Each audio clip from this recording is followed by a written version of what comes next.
C'est un trou de verdure où chante une rivière, accrochant follement aux herbes des haillons. Actéon.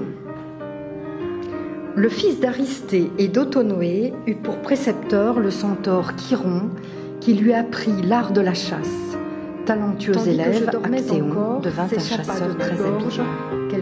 À cette époque, Artémis, farouche et forêt, compagne des animaux sauvages autant que chasseresse, Toute la et déesse. tessiture de lutte, on sait les yeux sourcils.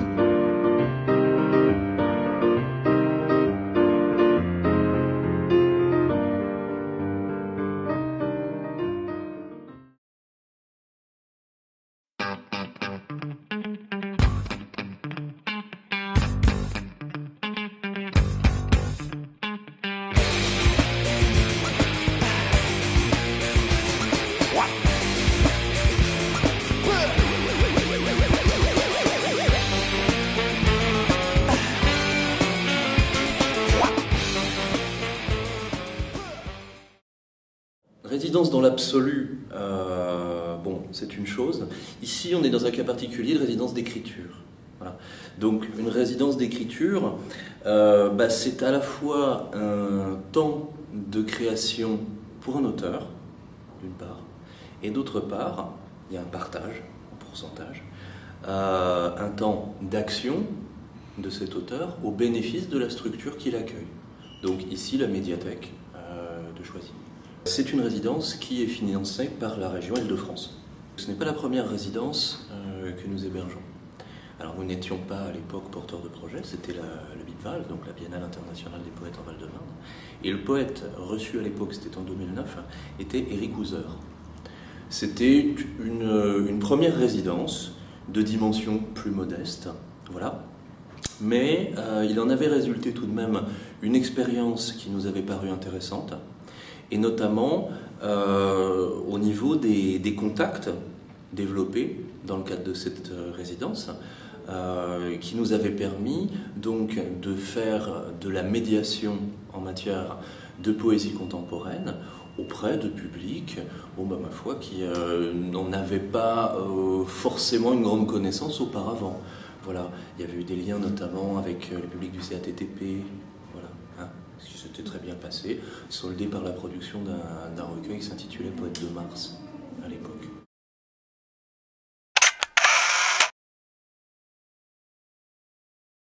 Je dirais le plus fondamental, c'est plutôt la question de savoir ce à quoi une résidence peut donner lieu. Or, ça peut globalement donner lieu à deux choses. La première, c'est que c'est un mode de soutien à la création artistique. Quand même, on est dans une résidence d'écriture. On permet, grâce évidemment à la bourse et à la subvention versée par la région Île-de-France, de subvenir aux besoins du poète écrivain pendant toute sa durée. Et là, c'était une résidence longue, une résidence de 10 mois. Et puis, d'autre part, c'est l'occasion de faire de la médiation directe. Alors quand je dis la médiation directe, ça veut dire qu'au lieu de parler de l'auteur, on fait parler l'auteur. Voilà. On le fait rencontrer directement par les gens.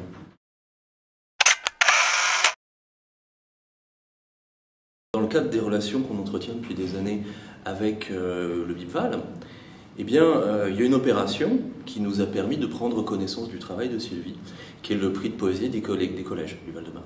Alors, c'est une opération pendant laquelle 10 collèges sont touchés dans le département, et traditionnellement, il y en a toujours 2 de choisis, qui s'y inscrivent. Et dans ce cadre-là, nous avions eu à choisir, donc faisant partie du jury qui sélectionnait les textes, ceux qui nous paraissaient se prêter le mieux à un travail donc avec des collégiens de 4e et de 3e. Et parmi les textes choisis, il y avait la trilogie de Sylvie sur les contes de Charles Perrault. Et c'est à cette occasion-là qu'on a découvert son écriture. Et comme il s'est trouvé que la même année, nous avons eu dans le cadre donc, de Choisi d'un livre à l'autre, le festival littéraire annuel de la médiathèque, une thématique qui était complètement dans son écriture, puisque c'était le conte, on s'était dit, c'est l'occasion ou jamais d'essayer de créer du lien.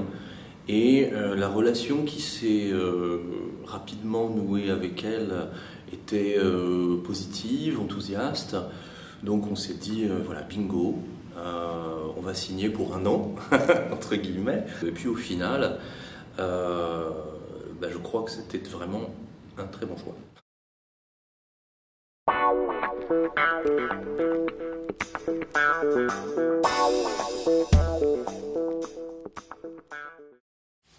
J'écris. Par la bouche, par le nez, par delà, par nécessité, par le passé, par le temps qu'il fait. Par moi-même, par certains côtés, par ailleurs. Par bonheur, le jour, la nuit, de partout, paragraphe, paraphrase, par la tête, par mon nom, par conséquent, par la bouche, par le nez. Alors cette première soirée, pour moi, c'était évidemment me présenter au public de Choisy. Et c'était présenter mon travail et donc ma palette. On dit ça à propos d'un peintre, mais à propos d'un écrivain, en général, on parle de ses plumes. Et de fait, je fais partie des écrivains qui ont plusieurs plumes. J'écris des contes en vers qui s'adressent peut-être à un public plus large. J'ai une écriture particulière, plus sonore, on dira. Donc, j'ai quelques orteils chez les poètes sonores. Et puis aussi, par exemple, une écriture particulière pour le registre de l'érotisme. Une écriture politique aussi, plus politique. Il y a des Américains en Amérique, mais il y a aussi des Français. Il y a plus d'Américains que de Français en Amérique. Il y a des Français, ça oui, mais il y a beaucoup d'Américains en Amérique. Et c'est normal. L'Amérique est le pays où il y a des Américains. Mais il n'y a pas que des Américains en Amérique. Il y a aussi des Français, par exemple. Et des Américains, il y en a aussi ailleurs qu'en Amérique. Il y en a même en France, par exemple. Donc ce n'est pas si simple. Les choses ne sont pas si simples. Jamais rien n'est simple. Mais quand les choses ne sont pas simples, ne dit-on pas, c'est tout un poème. Il s'agissait pour moi, ce premier soir-là, de faire entendre une palette, pas tout de la palette, mais un certain nombre d'engagements poétiques que je voulais faire entendre à travers des poèmes manifestes et à travers aussi mon partenariat artistique avec Jean-Pierre Bobillot. Donc, qui est quelqu'un qui me ramène au tout début de ma vie de poète, il y a 35 ans, et avec qui, pendant une quinzaine d'années, j'ai fait vivre un duo de poésie qui s'appelait le Poème Chaud.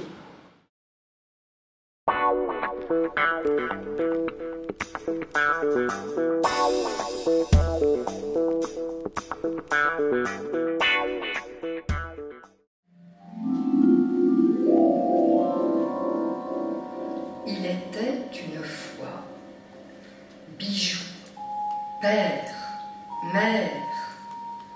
Il était une fois pire, peur, désir. Il était une fois mort doré à cœur. Il était une fois. Prendre ces contes qui sont connus de tous, Poussée, Peau d'âne, Barbe bleue, il s'agissait en fait de renouer avec des sortes de fondamentaux de notre culture et en même temps de les réécrire en vers. C'était aussi un défi pour moi-même, un chantier, j'appelle ça volontiers des chantiers, mes moments d'écriture comme ça que je me trace. Donc, allais-je parvenir à réécrire en vers un conte écrit en prose à la fin du XVIIe siècle? C'était pas sûr du tout. Et puis il s'est trouvé qu'en cours de ce travail, que ce soit le premier poème du Petit Poussé, puis Peau d'âne, puis Barbe bleue, j'ai à chaque fois croisé sur mon chemin des musiciens. Le premier musicien était une musicienne, c'était Sylvie Reinhardt, une percussionniste, qui a souhaité, apprenant que je travaillais sur le thème de Peau d'âne, qui a souhaité travailler avec moi. Et pour elle, il allait de soi qu'un poète travaillant sur le conte de Peau d'âne, elle travaillant sur des peaux, pour elle, nous devions trouver à nous rejoindre. Et ça a été tout à fait le cas. Enfin, je dois dire que c'est un des partenariats les plus heureux que j'ai pu avoir à vivre et à élaborer à travers ces contes.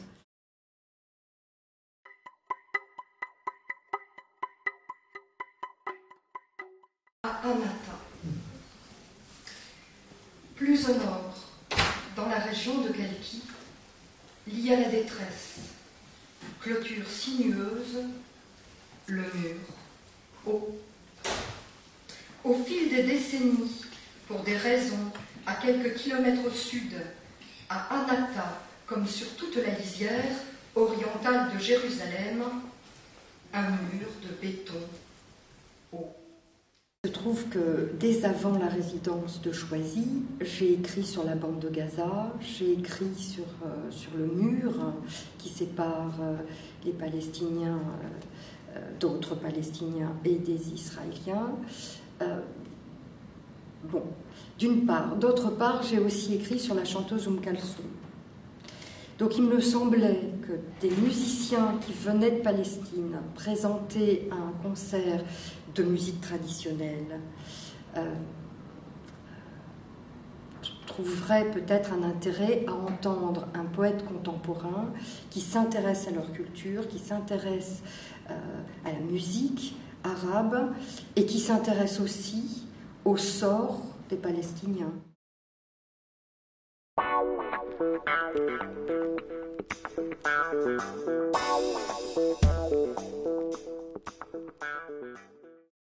La première volonté autour de cette soirée, c'est toujours celle qui a animé la toute première soirée, c'était de faire entendre une autre plume de l'écrivain, du poète. Cette fois, l'écriture érotique. Quand même, beaucoup de poètes, je pense évidemment par exemple à Bernard Noël, beaucoup de poètes du XXe siècle et pas seulement, ont travaillé cette plume-là. Comment dit-on ça, cette chose élémentaire, comment l'écrit-on? Sachant que ce pouvait être grinçant pour certaines oreilles, je l'avais proposé dans un moment particulier qui était la proximité avec la Saint-Valentin, voilà, qui était une façon peut-être de rendre la chose aimable. Il y avait jadis bien des chevaliers. Parmi tous ces nobles chevaliers, l'un d'eux, dont l'ardeur et la noblesse de cœur bien connue et reconnue de tous. Autre temps. C'était au temps, il y a bien longtemps, quand et quand, quoi qu'on en dise, quoi qu'on se dise, dans ce temps-là, quand sait-on, que va-t-on s'imaginer?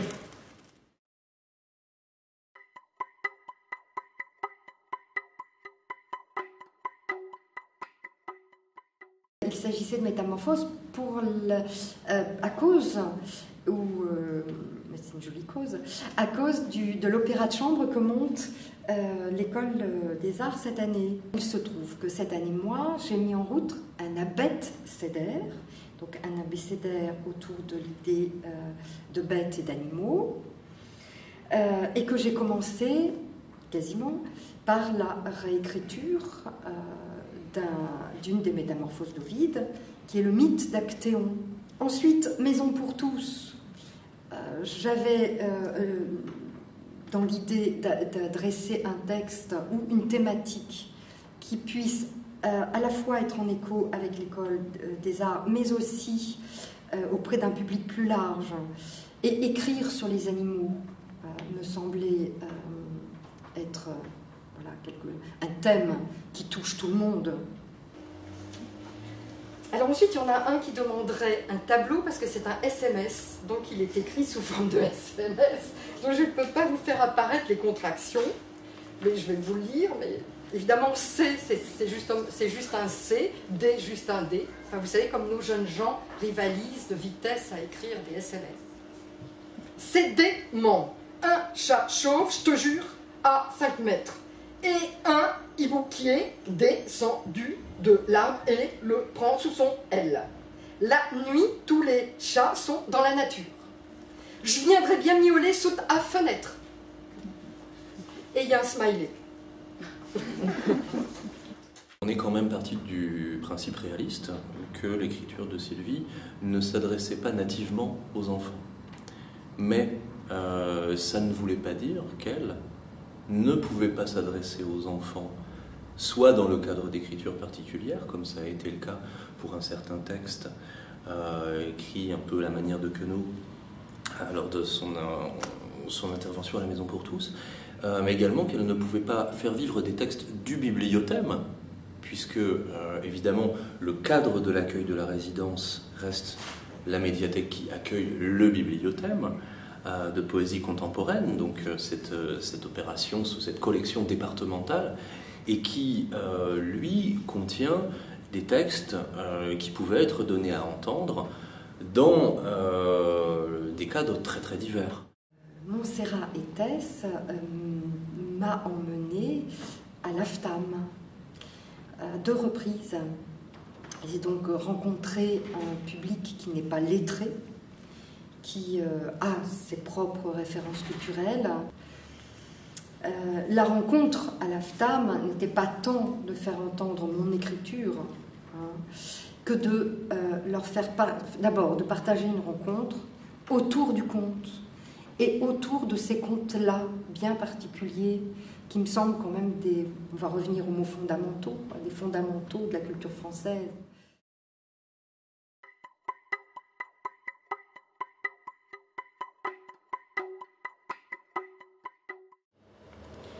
Mais regardons la mer entière, mais regardons la mer entière. Il vit des flots, flots, flots de tous côtés. Il vit des flots, flots, flots de tous côtés. Une lecture dans un restaurant, ça n'est pas habituel pour moi. Donc à chaque fois, j'essaie de trouver quelque chose qui ait du sens pour moi et pour les auditeurs. Alors le bar de la Marine, j'y étais allée, j'avais vu cette situation au bord de la Seine. J'avais vu aussi la gentillesse de la patronne. Donc je trouvais ce lieu plein de chaleur. Comment faire vivre un texte et lequel? Bon, là justement, je n'allais pas amener les contes de Perrault, je n'allais pas amener l'écriture érotique, donc qu'allais-je amener là? Alors il se trouvait que j'avais travaillé à la réécriture d'un conte de Maupassant, un conte lui aussi cruel, mais bon, pas de la même manière, de la cruauté du monde des travailleurs, de la cruauté de la vie et du dur labeur. Et il me semblait que la Seine, qui est là, qui coule là, pouvait accueillir le dur travail des gens sur la mer, là, plus particulièrement.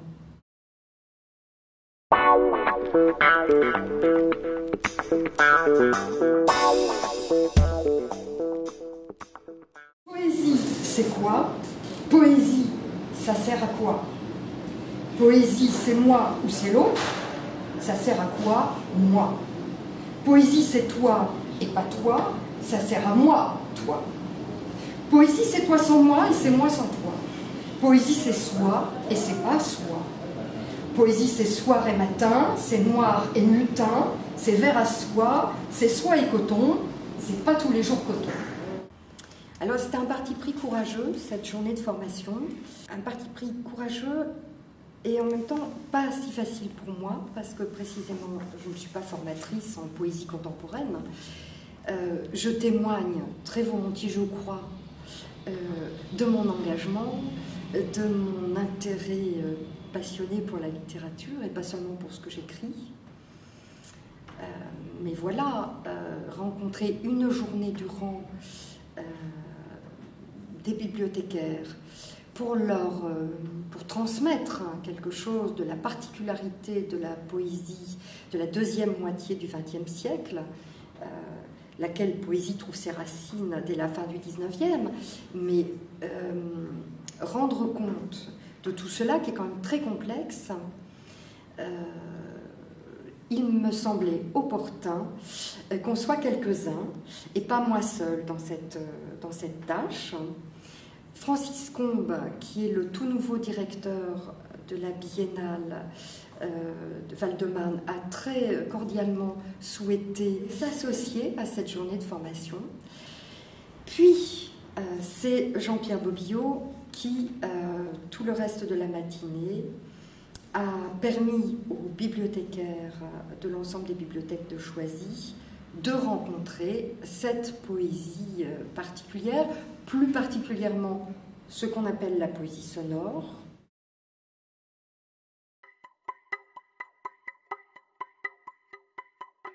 Je pense à la première fois que Nadine Luc m'a accueillie au lycée Jean Massé, puisque j'y suis allée à quelques reprises.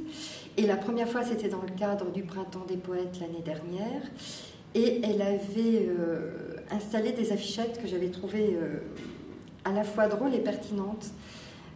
Elle avait mis, je crois, quelque chose comme ça. « Les poètes sont vivants. Aujourd'hui, nous accueillons Sylvie Nève. » Et oui, je crois qu'une des choses quand même qui me paraît importante dans les rencontres auprès des collégiens et des lycéens, c'est que les auteurs, les poètes, les compositeurs aussi bien sûr, il en existe là aujourd'hui.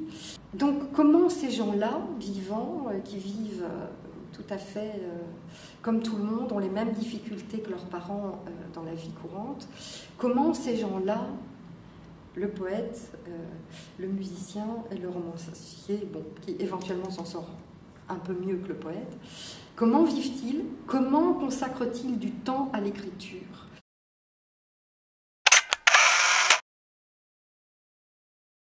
Alors, il y avait du monde à la première, il y a eu du monde, pas toujours, mais il y en a eu régulièrement, plus ou moins selon les soirées, bien sûr.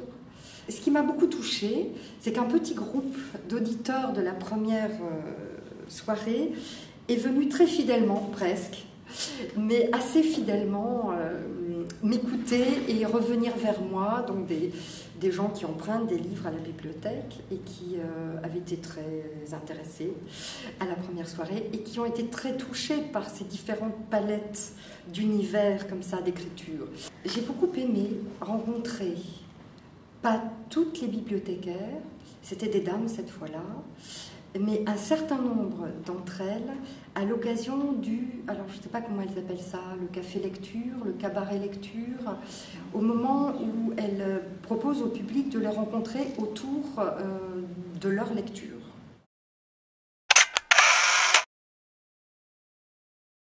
Je crois que l'enthousiasme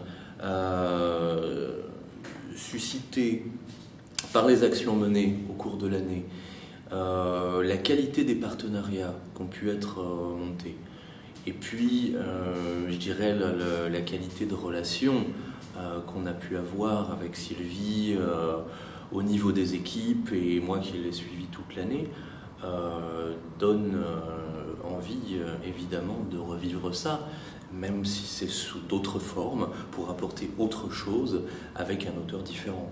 Voilà. Et le principe en lui-même est un très très bon principe qui permet de rendre vraiment immédiat le contact avec un auteur qui crée et qui a une position artistique, une position esthétique qu'il peut faire partager à autant de catégories de personnes différentes que possible.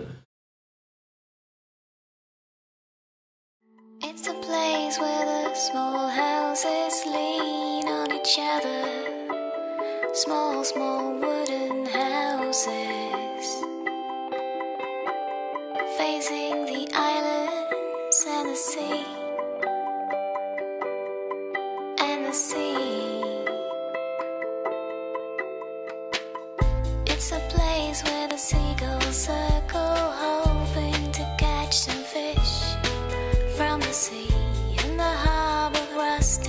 wishing, but